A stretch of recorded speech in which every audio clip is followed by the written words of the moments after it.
예, 반갑습니다. 조합원 여러분. 2024년에 힘찬 해가 시작됐습니다. 조합원 교육 시작하겠습니다. 하피노조 경기지부장 7기 당선자 최인설입니다. 투쟁! 예. 여기 계신 분들은 노동자가 맞습니까?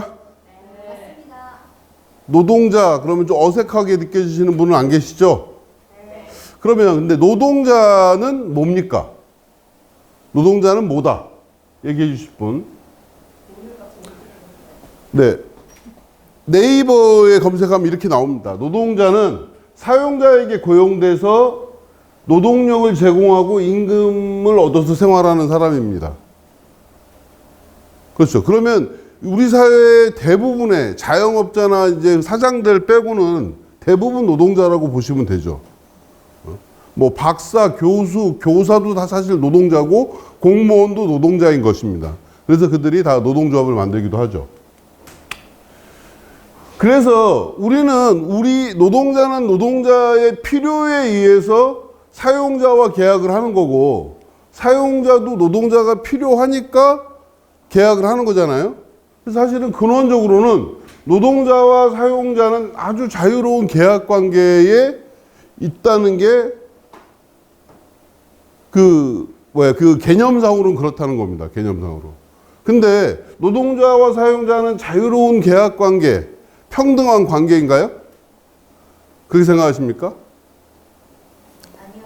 아니에요? 왜 아니라고 생각하세요? 그럼 왜 아니게 되는 거죠? 작은 데는 단체 협약이나 이런 거 없고 사용자 맘대로 규칙과 그러니까 왜 그런 걸 하냐고요. 노동자가 자유로운데 왜 사용자하고 대등하지 않을 수밖에 없냐. 몰라서요? 채용이 돼야 하니까. 맞아요. 그 바로 그겁니다. 노동자는 채용이 돼야 되잖아. 그러니까 채용 입사를 하려고 하는 사람은 많고 채용하는 사람은 그 중에서 선택하잖아요. 자기 마음에 드는 사람으로. 사실 그래서 근원적으로는 우리 사회에서 노동자가 사용자에게 꿀리는 관계가 될 수밖에 없는 그런 어떤 가장 근본적인 이유입니다. 근본적인 이유. 여러분들 다시 물어보면 여러분 노동자 맞습니까? 노동자 자신이 노동자라는 게 자랑스럽습니까? 꼭 그렇지는 않죠. 우리 다 그 자식들이 있을 텐데 딸이나 아들이 자랑스러운 노동자가 되기를 원하십니까? 아니면 그 노동자를 부리는 사용자가 되기를 원하십니까? 솔직히. 네? 그러면 다 사용자가 되면은 노동은 누가 하죠? 사실은 자랑스러운 노동자라고 그랬는데 사실은 별로 자랑스러워하지 않아요. 우리 사회의 분위기는. 물론 다 그렇다는 건 아니지만. 그리고 뭔가 이제 아니었으면 좋겠다 이런 생각을 합니다. 근데 실제로 보면 노동자가 없는 세상이 가능합니까? 가능하지 않아요? 왜 가능하지 않죠? 노동자가 없는 세상은 왜 있으면 안 돼요? 노동자가 없는 세상은 왜 가능하지 않을까요? 네. 사회 구조 때문에? 노동자가 하는 일이 뭔데요? 근본적으로. 네. 노동자의 가장 중요한 거는 생산의 주체라고 하는 겁니다. 생산의 주체. 노동자가 없이 사용자는 자기가 아무리 돈이 많고 땅이 많고 그래도 어떤 이윤도 창출할 수가 없어요. 심지어는 노동자가 노동을 하지 않고서는 사회는 단 한순간도 새로운 것을 만들어낼 수가 없어요. 농민이 노동을 하지 않고 급식실에서 급식을 하지 않고 밥을 누가 만듭니까? 뭐 도시락 싸오면 되지. 도시락은 또 누가 해요? 그 다 노동이 들어가는 거예요. 노동은 생산의 주체, 노동자는. 그래서 예전에 화물연대 노동자들이 물류를 멈춰 세상을 바꾸자 이런 얘기를 했잖아요. 화물연대 노동자들이 운전석을 놓으니까 나라가 난리가 나는 겁니다. 우리 사회의 모든 노동자들이 단결해서 단 하루라도 다 일손을 놔버리면 세상은 완전히 뒤죽박죽이 돼버리겠죠. 사실은 근원적으로는 노동자가 없는 세상은 존재할 수 없어요. 노동자는 생산의 주체이기 때문에 노동자가 없는 세상은 불가능하고, 그래서 사실은 노동자인 게 자랑스러운 것입니다. 근원적으로. 근데 처음 말씀드렸던 것과 마찬가지로 현실은 내가 노동자이기 때문에 부당한 대우를 받습니다. 다시 왜 내가 노동자인 것으로 인해서 생산의 주체이고 사회에서 반드시 필요한 사람들인데 왜 부당한 대우를 받고 심지어는 천대받냐. 여러분들은 왜 그런다고 생각하십니까? 그 이유는 저는 단 하나밖에 없다고 생각해요. 노동자가 많아서. 아까 얘기했지만 제가 꽂혀 있는 거는 노동자가 많으니까 사용자가 마음대로 부려먹고 버려도 되니까. 그런데 만약에 결론적으로 말씀드리지만 노동자가 이런 부당한 대우를 받기 때문에 노동자의 권리가 어떻게 지켜줄 수 있는가라고 하는 것을 고민할 수밖에 없어요. 대부분 다 근로계약서 같은 거 나중에 말씀드리겠지만 근로계약서 쓰시면 근로계약서대로 다 하시잖아요. 근데 근로계약서 쓸 때 사실은 굉장히 찝찝하고 별로 인정하고 싶지 않은 조항이지만 채용돼야 되니까 막 사인하고 이제 들어가는 거 아닙니까? 임금이든 뭐든. 자, 아까 말했죠. 노동자는 그런 이유로 되게 부당한 대우를 받고 있어요. 그래서 사실 우리 사회에서는 그 노동자의 권리를 규정해주고 있어요. 노동 3권이라고 하는, 들어보셨습니까? 노동 3권? 네. 드라마 들어보셨어요? 이 노동 3권은 헌법에 의해 규정되고, 대한민국 헌법 33조의 노동자, 근로자의 권리를 규정하고 있습니다. 대한민국 헌법 33조 1항, 근로자는 근로조건의 향상을 위하여 자주적인 단결권을 지닌다, 단체 교섭권을 지닌다, 단체 행동권을 가진다. 이렇게 얘기하고 있습니다. 뭐라고요? 3권이? 단결권, 단체 교섭권, 단체 행동권. 자, 봅시다. 그럼 이게 뭔 내용이냐? 단결권. 단결권이 뭘까요? 아, 이거 이렇게 말씀하시면 안 되죠. 너무 잘하시는 분이 답을 다 얘기해버리면. 자, 단결권이 뭘까? 단결 되게 좀 뭔가 좀 추상적이잖아요. 근데 이 단결권은 구체적으로는 노동조합을 할 권리를 얘기하고 있어요. 노동조합을 할 권리. 단결권. 내가 개모임 만들고 소모임 만들고 동아리 만들고 뭐 이런 권리가 아니고 헌법의 노동 3권에서 규정하는 단결권은 아주 구체적으로 노동조합을 할 권리를 얘기하는 겁니다. 이 노동조합을 할 권리이기 때문에 노동조합 및 노동관계조정법이라는 게 만들어졌습니다. 그래서 노동조합은 뭐다? 근로자가 주체가 돼서 자주적으로 단결하고, 그래서 근로조건의 유지 개선만이 아니라 근로자의 경제적, 사회적 지위의 향상을 도모한다. 이것을 목적으로 하는 게 노동조합이라고 하는 겁니다. 이 노동조합을 만들 권리를 자그마치 헌법에서 명확하게 규정하고 있는 거예요. 그래서 그 노동조합의 권리를 규정하기 위해서 노동법에서는 부당노동행위에 대한 얘기도 규정하고 있는 겁니다. 뭐냐? 노동자가 노동조합에 가입 또는 가입하려고 하거나 노동조합을 조직하려고 하거나 노동조합의 업무를 위해서 어떤 행위를 했는데 그것을 이유로 해고하거나 그 근로자에게 중요한 어떠한 불이익을 주는 행위도 해서는 안 된다라고 하는 겁니다. 그래서 이 부당노동행위를 저지르면 벌칙도 있어요. 뭐예요? 이 부당노동행위 하면 2년 이하의 징역 또는 2천만 원 이하의 벌금에 처한다. 교장이나 행정실장이 부당노동행위 하면 가서 자기가 그러면 신고할까요? 그러면 바로 해결하잖아요. 왜? 교장이 2년 이하의 징역이나 2천만 원 이하의 벌금을 받으면 어떻게 돼요? 연금이 날아가요. 연금이. 그래서 발발발발 떱니다. 그 정도로 법은 명확하게 노동조합의 권리를 규정하고 있어요. 두 번째가 뭐였다고 했죠? 단체 교섭권.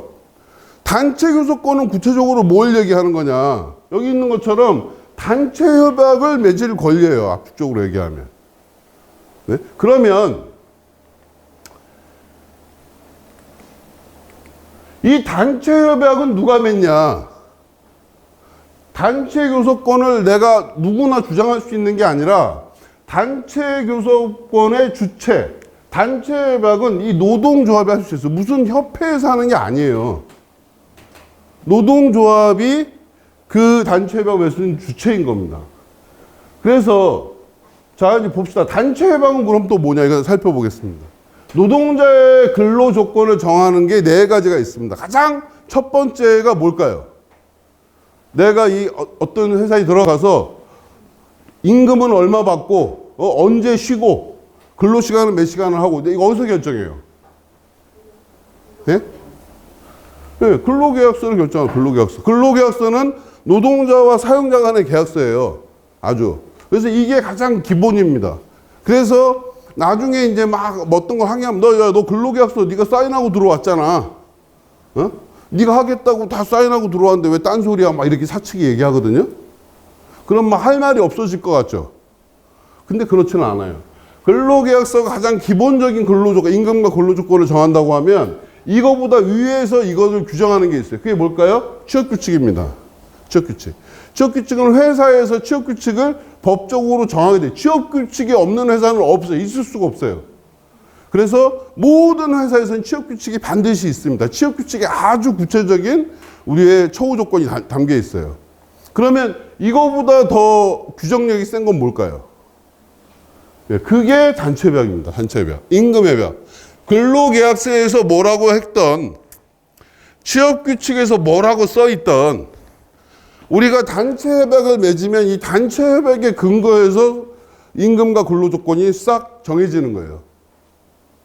무슨 말씀인지 아시겠어요? 그러면 단체협약서보다 위에 있는 건 뭘까요? 네, 법입니다. 법. 근로기준법 뭐 등등. 근데 그러면 노동법과 단체협약서는 무조건 노동법 밑에 있을까요? 그렇지는 않아요. 그게 다음에 할 얘기입니다. 단체협약에 효력이 미치는 범위가 어디까지 갔냐. 노동법이 단체협약보다 더 나아. 그러면 어딜 따라야 돼요? 노동법. 그럴 거 맞죠? 법을 따라야죠. 두 번째, 노동법이 바뀌었어. 이 윤석열이 이놈의 새끼가 자꾸 법을 바꾸잖아요. 예? 노동법이 개혁돼서 기존의 단체협약보다 더 나쁜 거로 개정이 됐어. 그럼 어딜 따라야 돼요? 아까 아시는 분은 대답하지 마시나요? 법이지만 단체협약이 여전히 유효합니다. 대표적인 사례, 기아자동차에는 공휴일에 대한 규정이 있어요. 유급 공휴일에 대한. 자, 4월 5일은 식목일이죠. 예전에는 그게 법적으로 공휴일로 지정돼 있었어요. 근데 지금은 공휴일입니까? 그냥 기념일이죠. 근데 기아자동차는 단체협약을 맺을 때 그 공휴일에 대한 뭐 8일로부터 쫙 해가지고 4월 5일 식목일도 공휴일이라고 딱 단체협약을 정해놨어요. 그러니까 법이 바뀌고 규정이 바뀌어서 국가적으로는 4월 5일 식목일이 공휴일이 아닌데 기아자동차는 여전히 유급 공휴일인 겁니다. 단체협약에 박아놨으니까. 그래서 단체협약의 효력이 여전히 유효합니다. 이걸 왜 그러냐? 원리가 뭐냐? 근로기준법이나 노동법의 기준은 최저 기준을 정해놓은 거예요. 그래서 이거보다 좋은 조건의 단체협약 내용은 좋은 조건을 따르게 되어 있는 겁니다. 법적으로.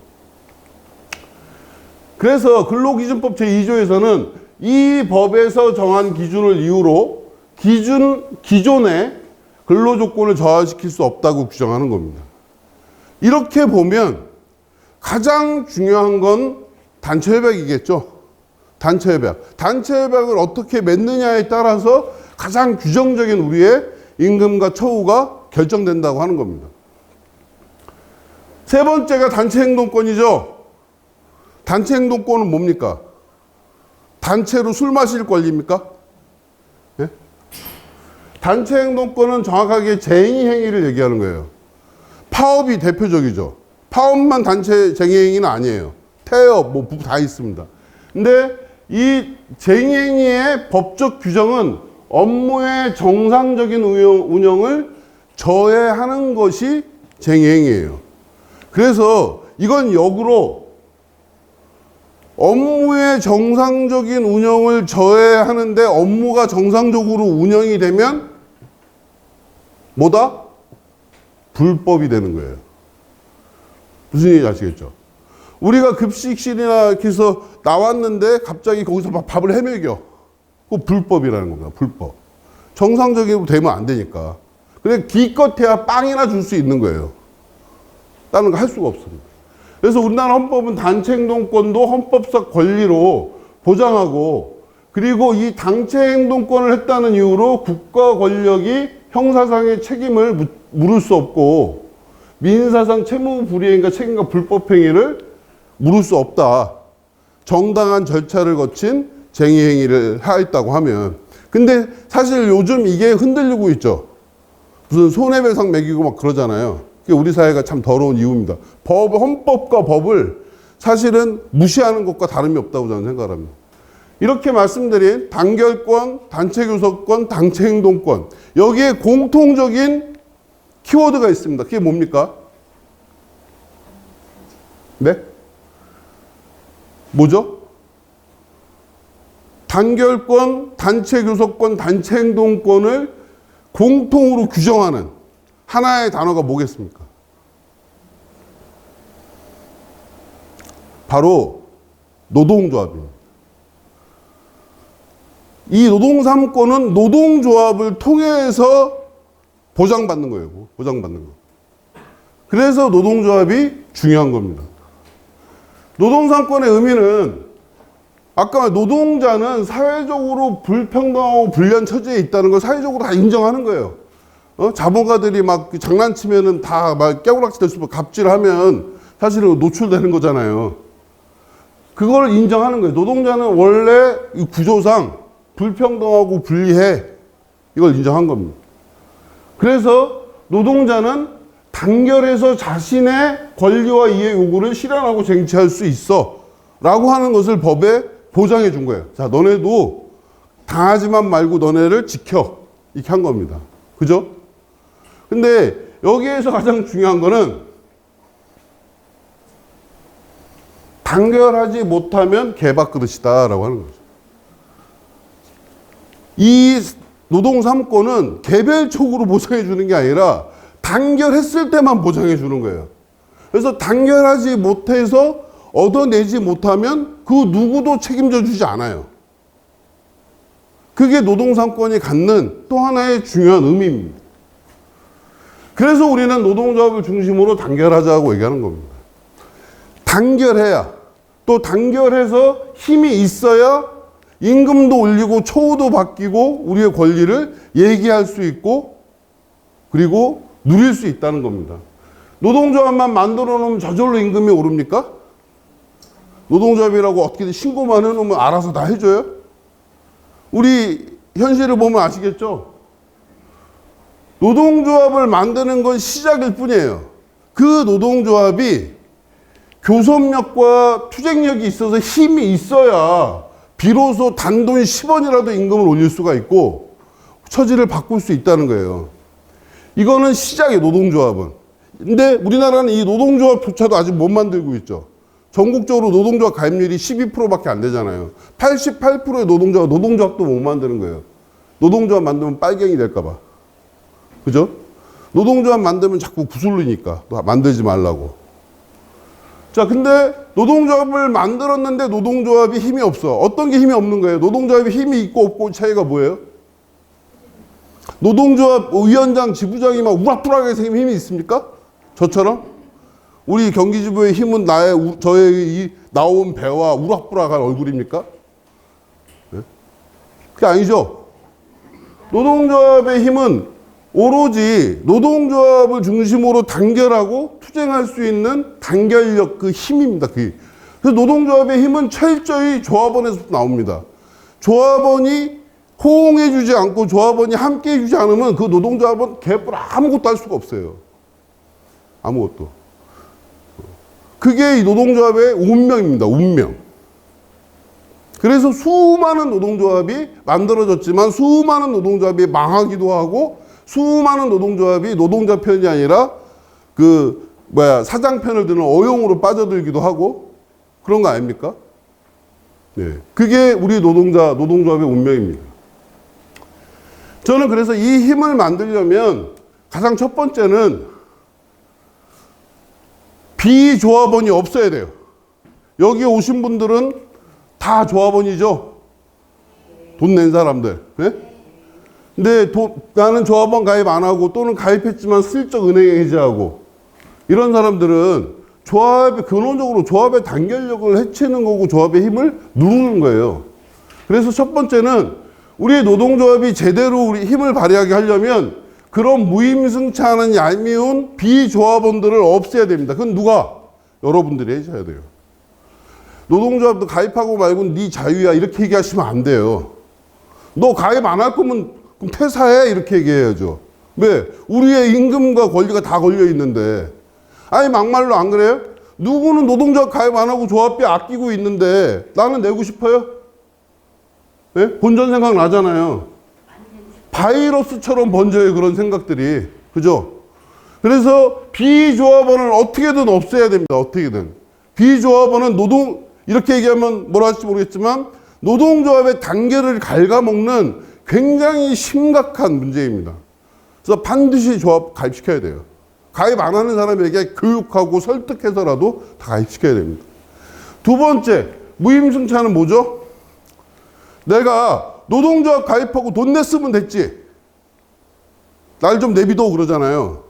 근데 우리가 노동조합 가입만 하고 있으면 교육청에서 알아서 해줍니까? 교섭도 하고 뭐 집회도 하고 우리 힘을 보여줘야 되잖아요. 그래서 우리는 막 제일 추운 날 막 밤에 일 끝나고 모이기도 하잖아요. 우리가 우리 집회합니다 딱 그랬는데 아무도 안 와. 개미 새끼 한 3마리 와. 그럼 노동조합이 개무시하지 않겠습니까? 당연하잖아요. 원리적으로, 상식적으로. 우리가 파업한다 그랬는데 아무도 파업 안 하고 다 돌아가. 일이. 그러면 누가 우리를 얘네는 정말 단결했구나 라고 생각하고 우리의 권리를 들어주겠냐고요. 개무시하는 거지. 그게 우리가 노동조합 만들고 수십 년 동안 겪어왔던 경험이고 학비 노동조합을 만들고도 10몇 년 동안 수없이 경험해왔던 냉정한 현실입니다. 그래서 노동조합에 가입했으면 노동조합의 결정에 따라야 될 의무가 있고 파업을 결정하면 파업에 참여할 의무가 있는 거예요. 파업에 참여해 주는 게 아니라 왜? 우리가 누구 좋으라고 파업하는데 우리의 권리를 지키려고 하는 건데. 그래서 어떤 노동조합도 비조합원 또는 투쟁하지 않는 조합원이 적은 노동조합을 중심으로 단결할 수 있는 그런 노동조합이 힘을 발휘해서 자신의 권리를 지켜낼 수 있었다라고 하는 겁니다. 냉정한 진리입니다. 학비노조는 그렇게 투쟁해 왔습니다. 2010년도 전남에서 시작했습니다. 그래서 2011년도 전국 학비노조를 설립했고 지금 12년 차 된 거죠. 이 과정 한번 보겠습니다. 자, 우리는 2011년도에 학교비정규 6월 25일 날 전국에서 1000명, 지금은 경기지부만 모여도 1000명인데 이때는 전국에서 1000명 모였어요. 그래서 전국 단위 첫 집회를 했고 비 오는 날 하필 날. 근데 이때 뭐 요구했어요? 교육감 직접 고용, 호봉제 시행 얘기했죠. 자, 오늘 이 얘기를 하려고 합니다. 학비노조가 12년 투쟁하면서 중요한 하나의 판을 가르는 게 있어요. 판을. 우리의 운명에 대한, 우리 학교 비정규 노동자들의 운명을 바꾸는 중요한 판을 가릅니다. 하나는 고용안정과 임금 및 처우 개선의 새로운 단계를 열어냅니다. 기억하십니까? 2012년 12월 31일 부천의 석천중학교 급식실 선생님들인데 12월 30일 퇴근하기 30분 전에 자, 내일 나오지 마세요 이렇게 하는 겁니다. 이게 일반적이었어요. 일반적. 그죠?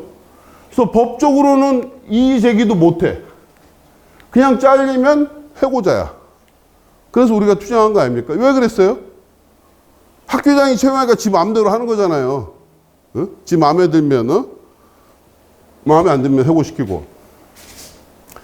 이런 현실과 싸워서 2014년 2월 13일 대법원에서 우리는 학교 비정규직 교육공무지 노동자는 사용자가 교육감이라는 판결을 얻어냅니다.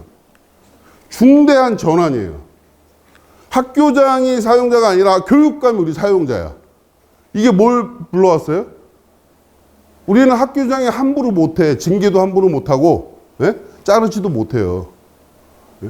두 번째는 이제 교육청을 상대로 해서 우리의 임금과 근로조건에 대해서 단체 교섭할 수 있는 법적 근거를 완전하게 확립해 놓은 겁니다. 그래서 학교마다 싸울 필요가 없어. 교육청하고 그냥 한 방에 해결하는 거예요. 그래서 학교 비정규직 노동자가 무기계약직, 고용의 안정을 이루고 자기 임금과 처우를 전면적으로 개선해 나갈 수 있는 중요한 전환점이 바로 사용자는 고육감이다. 아까 우리가 그거 주장했잖아요. 예, 교육감 직접 고용. 이거를 실현해낸 겁니다. 실현. 굉장히 중요한 의미 있는 투쟁입니다. 두 번째는 근속수당. 이 역사가 있습니다. 여기 옛날부터 급식하신 분들은 아시겠지만 2011년 이전에는 어땠어요? 입사 1년 차나 입사 15년 차가 임금이 똑같았어요. 어떤 학교는 60만 원 주는 학교 있고 어떤 학교는 80만 원 주는 학교. 이 차이는 있어요. 교장이 따라서. 그것도 다 틀려. 근데 1년 차나 15년 차. 왜 내가 15년 차라고 그랬냐면 학교 급식이 시작된 게 1995년이거든요. 본격적으로. 1995년부터 일했어도 똑같아요. 임금이. 그게 제일 부당하게 느끼는 거였죠. 근데 이거를 노동조합 만들고 2012년도에 장기근무 가승감을 도입하는 거예요. 호봉제의 첫 시작점. 그게 뭐였어요? 3년이 되면 3년이 되면 10,000원을 주나요? 예. 근속 3년에 10,000원씩 인상하는 거예요. 그래서 전체 근속수당은 최저 30,000원에서 80,000원까지 주는 거예요. 그래서 15년을 일해도 80,000원이야. 이게 첫 시작이었어요. 이걸로 조금 구분을 짓는 3년 단위로 끊어서. 두 번째 2014년도에는 조금 올렸죠. 근속 3년 차에 5만 원으로 시작해서 급간 2만 원으로 올린 겁니다. 이 투쟁은 뒤에 다시 또 말씀드릴게요. 그 다음에 2018년도부터는 입사하고 만 1년 차보다 근속수당이 지급돼. 이게 얼마 안 됐어요. 그래서 사실은. 그래서 급간은 3만 원으로 인상됩니다. 근데 이게 2017년도 투쟁의 결과인데 이게 중요한 얘기가 최저임금 10,000원이 되면 급간 4만 원으로 하고 그 다음 단계적으로 5만 원까지 인상한다라고 2017년도에 합의를 해요. 네. 근데 이게 지금 족쇄가 됐죠. 그래서 현재는 어떻습니까? 근속수당 급간 39,000원에 묶여있죠? 최저임금 10,000원이 안 됐으니까 급간 제한은 1년씩 연장했습니다. 자, 이거를 다시 한번 투쟁과 결부해서 보겠습니다. 아까 말씀드린 뭐였죠? 근속 3년차 5만 원을 시작해서 급간 2만 원을 만드는 거 있잖아요.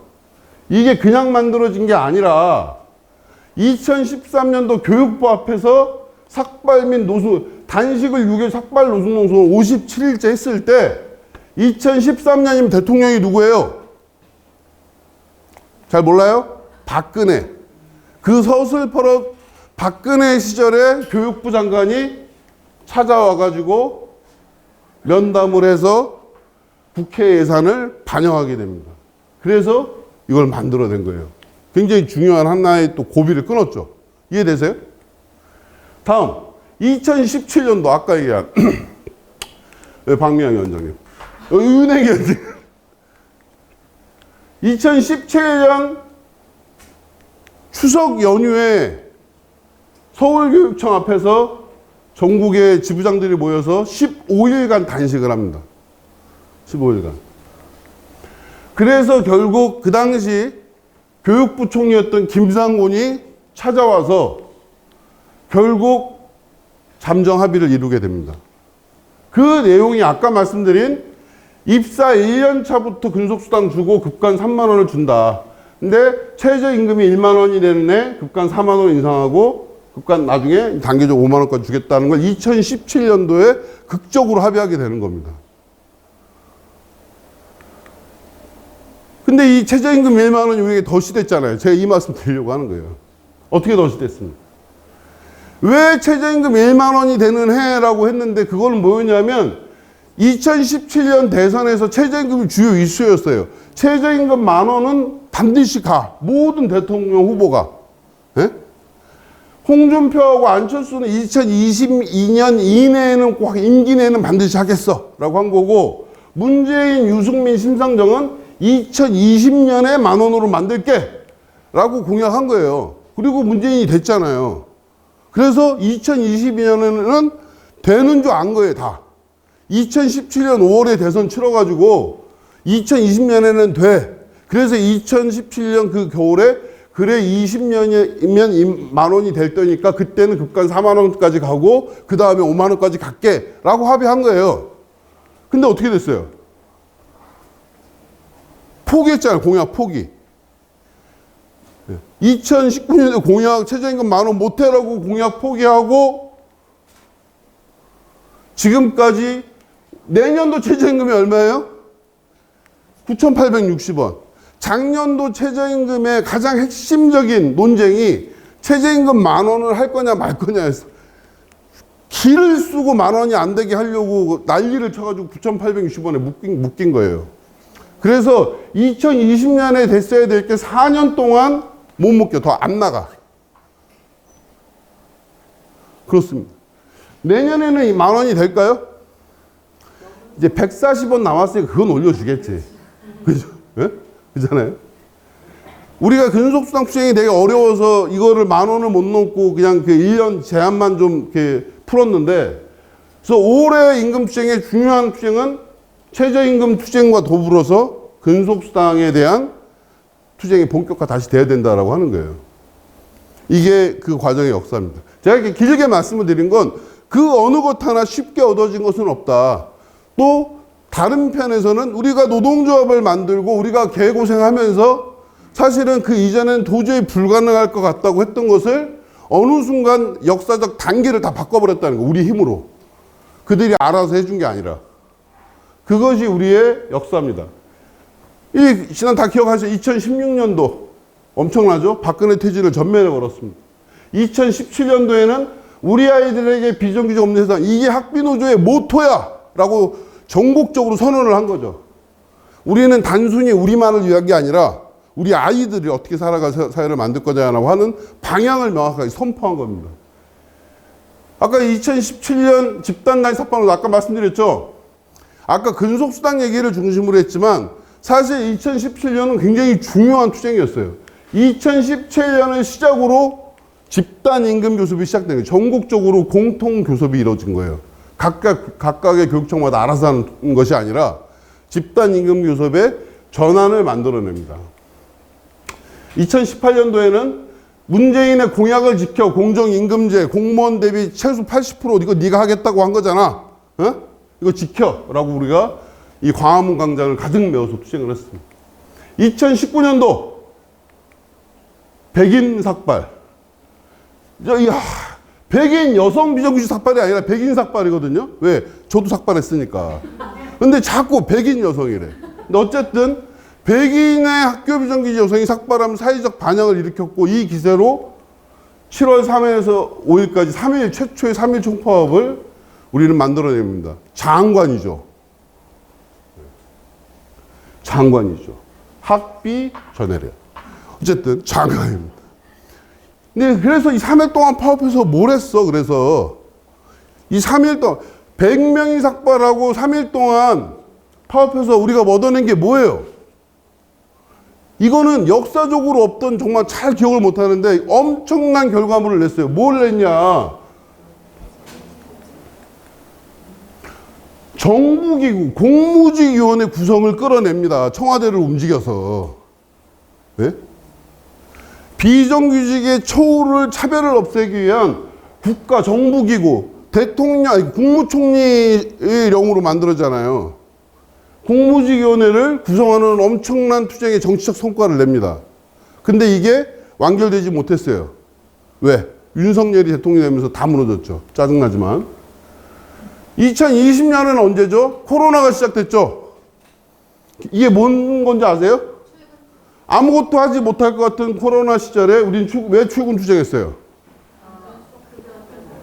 왜 출근 투쟁했냐고? 학교에서 나오지 말라고 그랬잖아요.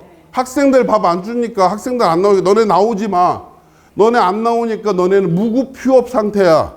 나오지 마라고 딱 묻어놓고 그 교문에다가 학교 곳곳에다가 출입 통제 이런 거 다 붙여놨잖아요. 그죠? 그래서 우리가 어떻게 했어요? 그냥 출근했어요. 우린 나갈 거야. 그래서 어떻게 됐습니까? 우리는 그 무급휴업이라고 하는 것을 깨부셨어요. 그래서 코로나 시기에 학생들이 학교에 못 나왔지만 우리의 임금은 우리 힘으로 지켜낼 수가 있었죠. 기억나시죠? 엄청난 투쟁이에요. 이게 왜 엄청난 투쟁이냐. 나중에 돌아놓고 보니까 코로나 시대에 비정규직 10명 중에 3명이 실적했다는 거예요. 정규직의 5배가 실직하거나 유급휴업에 다 빠져들었다는 거예요. 이때 우리가 투쟁하지 않았으면 교육부의 의도대로 유급휴업이거나 그래서 못 건져서 다 퇴사를 했을 거예요. 그죠?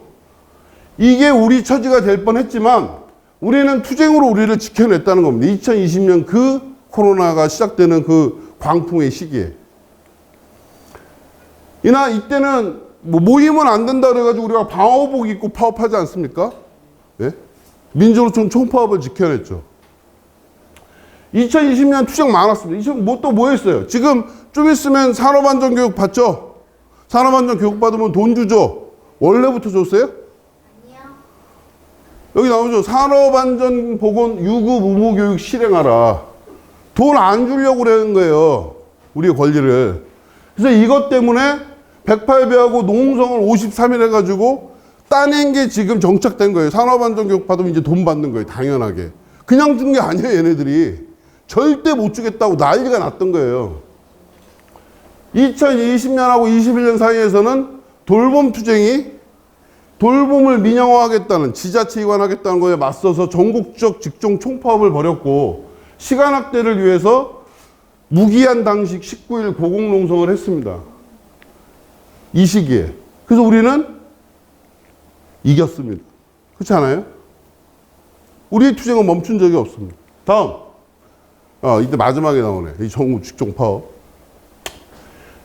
2022년도에는 뭐 했어요? 배치기준 인력 충원하라고 투쟁하는 거잖아요. 그래서 108배를 우리가 10,000배까지 했어요. 10,000배까지. 예? 어떤 날은 3,000배, 하루에 3,000배도 하고. 그래서 투쟁을 전면적으로 배치기준 하향하라고 투쟁해서 우리가 뭘 얻어냈습니까? 아직은 우리 성에 안 차지만 360명의 인력 충원을 얻어냈지 않습니까? 그렇잖아요. 이것도 우리가 투쟁하지 않고서는 얻어지지 않는 거예요. 네. 우리는 이 코로나 시기에도 지속적으로 완강하게 투쟁을 했습니다. 올해 작년 3월 30일 날 뭐 했어요? 역사상 처음으로 신학기 총파업했죠. 이건 다들 기억하실 테니까. 아무도 못할 거라고 생각했는데 우리가 해내니까 굉장히 당황했죠. 사측이. 그래서 그동안 아무것도 들어주지 않겠다는 거에서 전면적으로 다 요구를 수용하지 않았습니까? 그래서 4월 달에 좀 짭짤했죠. 봉투가? 통장이? 네, 기억나시죠? 그 여파로 올해 12월에 연내 타결까지 이뤄내지 않습니까? 이 투쟁으로. 예, 그게 우리가 그동안 투쟁해온 과정입니다. 자, 비정규직 신분이 철폐되고 노동자가 주인이 되는 세상이 가능하냐? 지난 12년 비정규직도 뭉쳐서 투쟁하면 승리할 수 있다는 걸 우리는 온몸으로 보여줬던 겁니다. 단 한 번도 투쟁을 멈춘 적이 없고 투쟁을 해서 승리하지 못한 적이 없어요. 예. 그게 우리의 힘입니다. 지난 앞으로의 10년은 이 힘에 더불어서 노동자 진보 집권으로 새로운 사회를 만들자고 하는 것이 우리 학교 비정규직 노동조합의 모토인 것입니다. 자, 2024년 집단임금교섭 주요 결과를 알려드리겠습니다. 다 아시죠? 예, 다시 언급하진 않겠습니다. 다 아시니까. 통장으로 다 받았을 거니까. 중요한 건 이걸 잘 알아야 됩니다. 2024년 우리가 파업 없이 작년 12월에 타결을 했어요. 예? 처음으로. 근데 꽤 짭짤해. 왜 그러냐? 성과는 신학기 총파업의 효과가 이어져서 사측이 이전처럼 그렇게 딱딱하지 않았어요. 자,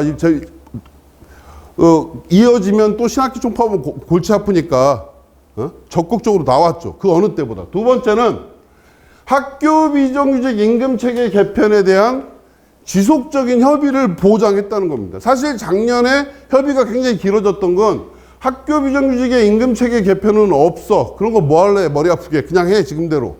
라고 하는 게 사측의 입장이었는데 작년에 그 임금체계 개편 협의를 하기로 한 거잖아요. 협의를 해서 결론을 못 냈어요. 근데 사측은 좀 더 해야 되겠구나 라고 된 거예요. 그래서 임금체계 개편 협의에 지속적 협의를 이끌어냈습니다. 또 하나는 우리는 기본급이 항상 공무원 임금 인상률에 묶였죠. 최대 공무원 임금 인상률을 넘을 수 없었어요.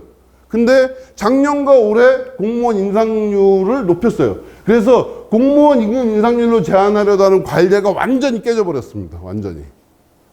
당연한 게 돼버린 거예요, 이제. 또 급식비 가족수당을 공무원과 동의적. 급식비 10,000원. 뭐 그렇지만 액수는 얼마 안 되는 것 같지만 공무원과의 동일 복무를 적용하는 그런 단계들이 시작이 된 거예요. 앞으로 더 해야 되겠죠. 그리고 시간제 비례 6시간, 4시간 근무자가 급식비까지 그 비례로 받던 이런 어떤 차별이 폐지됐습니다. 미화당제 특수운영직군도 가족수당을 지급받습니다. 굉장히 액수를 떠나서 중요한 상징적 변화가 생겨난 겁니다. 우리 투쟁을 통해서. 이걸 잘 아셔야 됩니다. 그래서 2호 집단 임금 교섭은 어떻게 올해도 6월에 교섭이 시작되고 8월부터 협의가 시작돼요. 그래서 비정규직 근본적으로는 비정규직 임금 수준의 향상을 위한 임금 체계 개편을 해야 된다. 라고 하는 거예요. 저임금 구조에 묶여있는 학교 비정규직의 임금 체계 개편을 어떻게 할 거냐라고 하는 게 중요한 쟁점입니다. 두 번째는 명절상여금, 대표적으로 명절상여금. 명절상여금만 공무원하고 동일하게 가져가도 우리 임금 수준이 확 펴요. 이 복무수당에 대한 차별을 폐지한다. 그리고 앞에도 얘기했지만 최저임금 10,000원에 묶인 근속수당 대폭 인상해야 된다. 빨리 50,000원까지 가야죠. 묶여 있었잖아요. 그리고 직무보조비, 오랫동안 묶여있던 각종 직종수당이 다 묶여 있었잖아요. 직종분과에. 직무보조기 하나의 힘으로, 우리 직종만 되면 돼 이게 아니고 전체가 단결해서 직무보조비 신설로 끌어내야 된다. 라고 하는 겁니다. 그리고 시간제 비례, 급식비가 올해 차별됐지만 앞으로는 명절상여금도 차별을 없애야겠죠. 네? 네. 이게 올해 집단임금교섭의 중요한 투쟁 과제입니다. 지금 우리 또 뭐 하고 있습니까? 단체협약하고 있죠? 단체협약에서는 뭘 합니까? 단결권, 단체교섭권의 결과물, 단체협약. 지금 2년 동안 갱신교섭이 있었는데 아무것도 되지 않았어요. 이걸 그대로 둘 수 없다. 단체협약에서 우리가 뭐 논의한다고요? 300여 가지의 요구안이 있지만 압축하면 이겁니다. 병가, 휴직, 장기재직, 휴가, 공무원과의 복무차별 해소, 방중 비근무자 무임금 문제 해결, 상시 근무자 직종 자율연수 확대, 시간제 근무자 차별 철폐, 조합원 유급교육 시간 확대, 차별 초과 개선. 압축적으로 얘기하면 이거예요. 이미 많은 지역에서 이런 단체협약을 체결해서 근로자 우리의 처우에 대한 복무와 처우에 급격한 변화가 일어났는데 우리는 언제까지 단체 교섭에 계속 묶여 있을 거냐? 그래서 우리의 목적은 교섭 기간을 최대한 줄여서 조기 단체협약 갱신. 저는 올해 연내 타결해야 된다고 생각합니다. 1년 더 끌면 안 된다. 지난 단체 교섭이 5년 걸렸다면 올해는 3년, 올해로 다 끝장내자. 그래서 우리의 처우를 업그레이드 시키자라고 하는 겁니다. 이게 올해 중요한 과제입니다. 그러면 어떻게 24년 투쟁할 거냐? 이건 많이 들어보셨죠? 우선협약. 이거 모르면 온라인 교육 안 되는 거예요. 다 아는 척 하셔야 돼. 네? 안 그러면 다 안 들으신 거예요. 경기도 조례가 개정됐잖아요. 4월 7일 날 작년. 뭐야? 병가, 학습휴가, 휴직, 복무에서 차별적 처우가 발생하지 않아야 한다. 조례가 정해졌으면 법을 지켜야 되는 거 아닙니까? 이게 우리가 올해 투쟁에서의 선차적으로 해결해야 될 투쟁입니다. 구체적으로 어떤 차이가 있다고요? 교육공무직은 30일 유급병가인데 공무원은 60일 유급병가예요. 교육공무직은 재량교업 안 주면은 까먹는데 공무원은 교장이 재량교업 하든 말든 나흘에 유급 4일 학습휴가가 주어져요. 예? 장기재직휴가 우리 없죠. 공무원은 있어요. 이러한 복무가 차별되는 것은 안 돼라고 조례에서 규정한 거예요, 결정. 그러면 이거 해야 돼요, 바로. 그죠? 그래서 우리 요구는 빨리 해, 이거. 조례 결정해서 법을 지켜, 공공기관이니까. 어? 그래서 바로 니네 취업규칙 변경 자주 하잖아. 취업규칙 변경하면 지금 당장 내일도 할 수 있어. 라고 하는 거 아닙니까? 근데 사측은 계속 미루죠. 단체 교섭하고 있으니까 거기로 하자. 그래서 그러면 우선협약 체결하면 되지. 네 형식이 필요하면 우리가 갖다 줄게. 네? 이것부터 먼저 체결하고 나머지 교섭 얘기해. 라고 하는 겁니다. 그래서 계속해서 우리를 우롱하지 말고 법대로 시행해라. 어?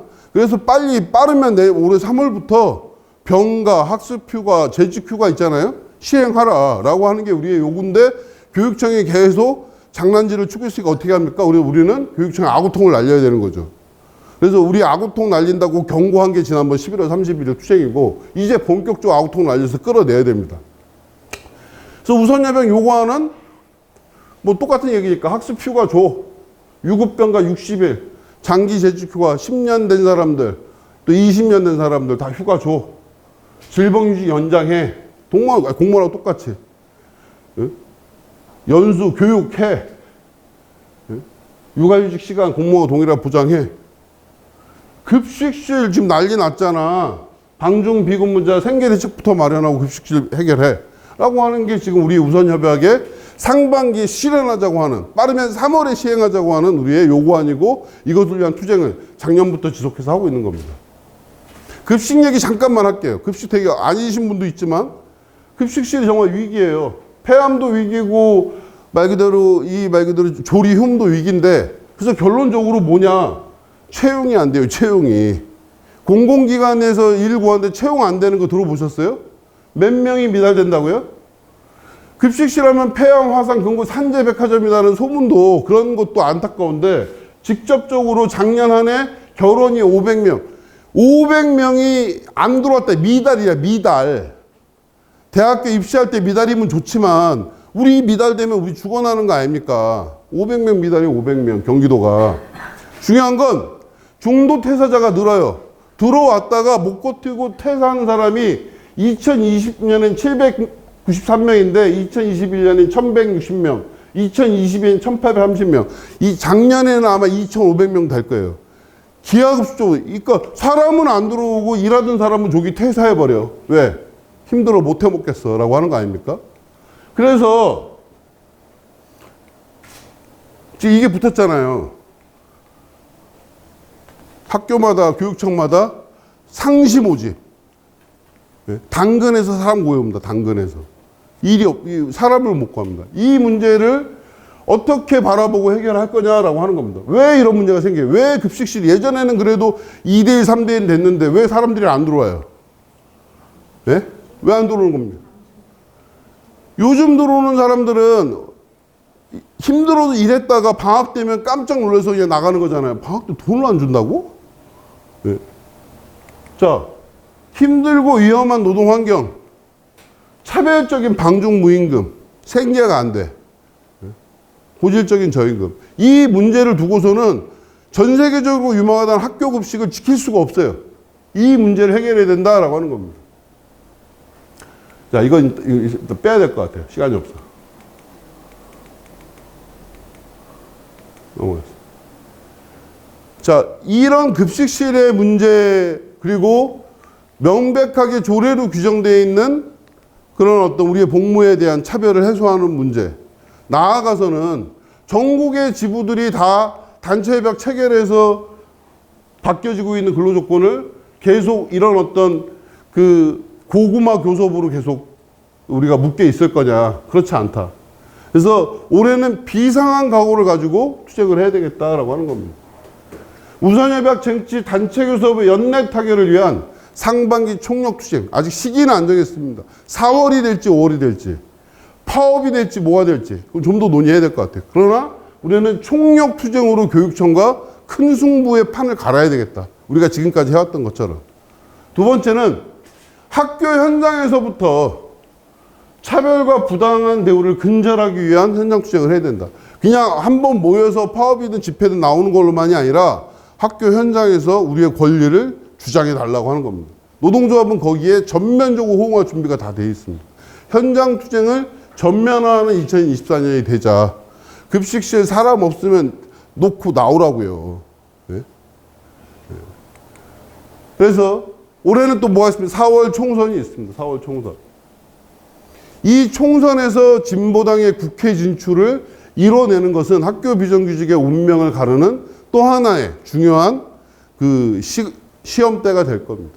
2024년 되게 바쁘게 흘러갈 텐데 우선협약 쟁취, 단체교섭 연내 타결, 집단 임금 교섭의 승리, 학교 현장에서부터 현장 투쟁의 전면화, 이것으로 우리의 권리를 우리 힘으로 노동조합을 중심으로 단계를 이뤄내자라고 하는 것, 그리고 이러한 힘들이 닥친 4월 총선에서 우리의 진보 국회의원, 우리 학비 국회의원을 반드시 만들어내는 것으로 꽃피워내자라고 하는 것이 제가 여러분들에게 드리고 싶은 말씀입니다. 올해 굉장히 중요하겠죠? 힘차게 한 마음을 모아서 달려가서 승리했으면 좋겠습니다. 이상입니다.